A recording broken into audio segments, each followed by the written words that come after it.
This is Real News Media TV, coverage you can trust. Please like, share, subscribe, and hit the notification bell. Select all for daily news updates.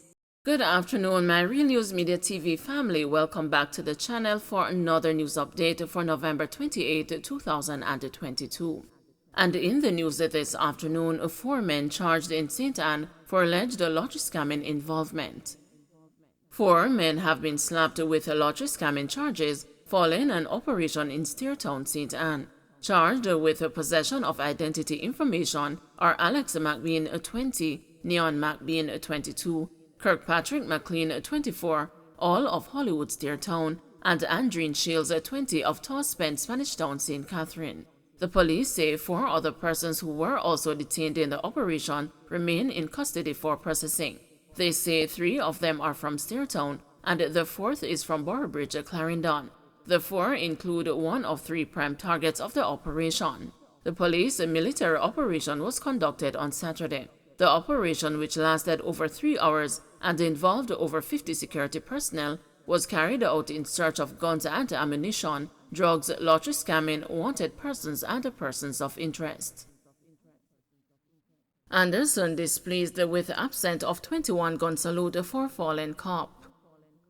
Police Commissioner Major General Anthony Anderson is not pleased that a firing party was not present to give a 21 gun salute at yesterday's funeral of the late Corporal Oliver Mullins. Corporal Mullins, who worked in the Kingston Western Division, was killed by gunmen while on duty last month. His funeral service was held in Old Harbour, St. Catherine. So livid was the police commissioner about a firing squad not being present that before leaving the burial site, he ordered an investigation. The top cop followed this up with a memo to all officers. In the memo, the commissioner said the deceased policeman should have been given coffin draped in the Jamaican flag, police hearse, uniformed pallbearers, vigil party, honor guard, escorts, buglers or trumpets, ushers, force wreaths, orderlies, JCF choir, firing party, tribute from the Commissioner of Police, and a uniformed mourner. He said provisions were made for these in the official funeral policy and the procedures for sworn and separated members of the Jamaica Constabulary Force. All these courtesies were extended to him with the exception of the firing of volleys, which would have been executed by the firing party, but who was absent, Commissioner Anderson said in the memo. He added that as a member of the JCF, who performed honorably, Mullins deserved all the best efforts in the performance of his last rites. Unfortunately, we let him, his family, and the JCF down, the commissioner continued. This failure to adequately execute the standards and the procedures as outlined in force policy will not be tolerated, and once the full report is received, swift corrective actions will be taken. Some security guards stay off the job. The Jamaica Association for Private Security Guards is claiming that its call for members to call in sick today is gaining traction. This latest protest is in response to the delay in upgrading the employment status of security guards following the Supreme Court ruling in September. JAPS President Teddy Lee Gray says operations at one university in the corporate area have been affected by the sickout. We see people reporting that the duty officers, persons who set duty, they are having issues finding persons to turn up for duties this morning. Some places we don't want to call any names, but one of the major university in Kingston, we see screenshots and reports where they're having difficulties in finding security officers to turn up this morning, he revealed. 13 arrested after gun seizure in Westmoreland. 13 persons were taken into custody after a 9mm pistol containing 10 9mm rounds of ammunition was seized by the Negril police on the West End Main Road on Monday.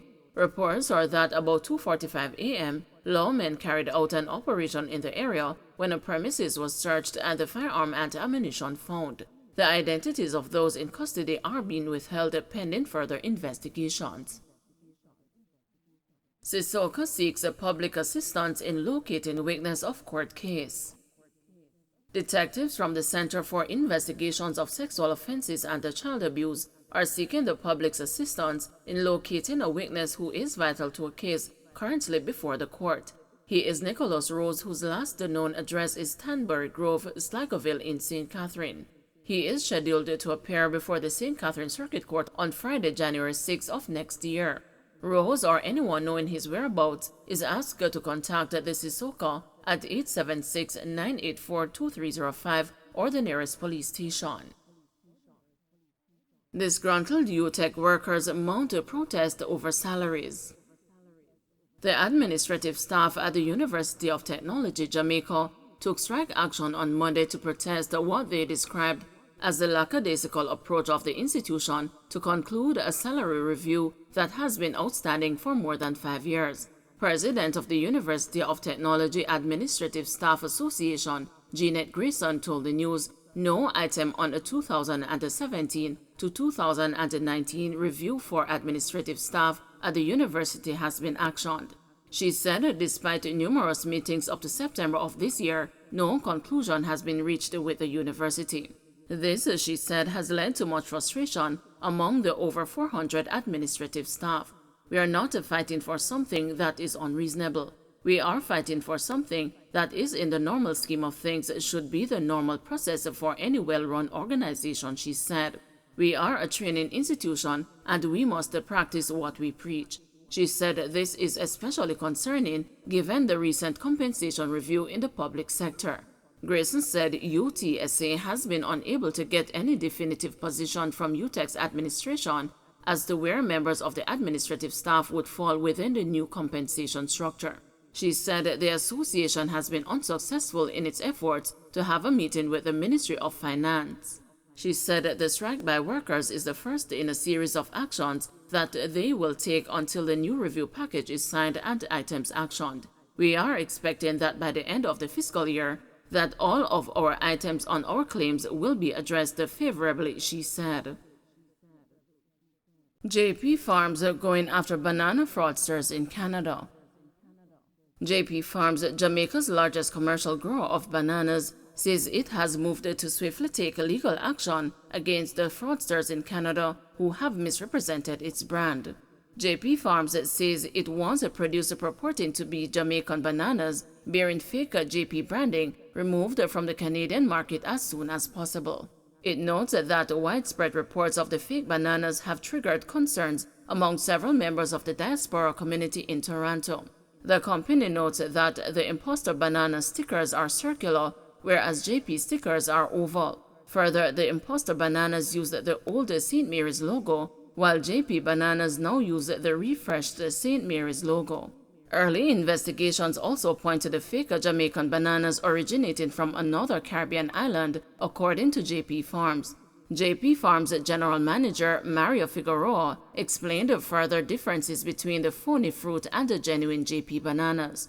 The imposter bananas show quality defects that would not have passed the JP Farms standards for export. These include sunburn damage and the food being too old to be used as boiling bananas, meaning the fruit would be tough when prepared, said Figueroa in a statement today. Figueroa added, our customers have come to know and trust the JP bananas, and we are disappointed that this trust is being exploited. For this reason, we have consulted with our legal team to take a swift action to protect our customers, our hardworking farm team here in Jamaica, and our brand. JP Farms commercial manager Nelita White noted that the company has a strong presence in the Canadian market and that it exports bi-weekly to distributors that primarily serve the Caribbean diaspora. She further noted that JP Farms' Canadian distributor partners have indicated that customers are already refusing to purchase the fruit due to the poor quality. The distributors have also expressed the concerns about the potential negative impact on the Jamaican-grown banana market in Canada, according to White. JP Farms is encouraging customers to be vigilant, and the store owners are encouraged to take action. While we pursue legal action, we strongly encourage Canadian stores selling the imposter bananas to pull the fraudulent product from their shelves and seize all sales of these bananas with immediate effect, Figueroa stated. Supporting the point, White affirmed our farming operations are based in Jamaica, but we maintain a strong line of sight in all of our markets, both locally and internationally, and would discourage anyone thinking of taking this deception route for a quick sale, as we will not hesitate to pursue legal action. Don't forget to like, share, subscribe, and hit the notification bell. Select all for daily news updates.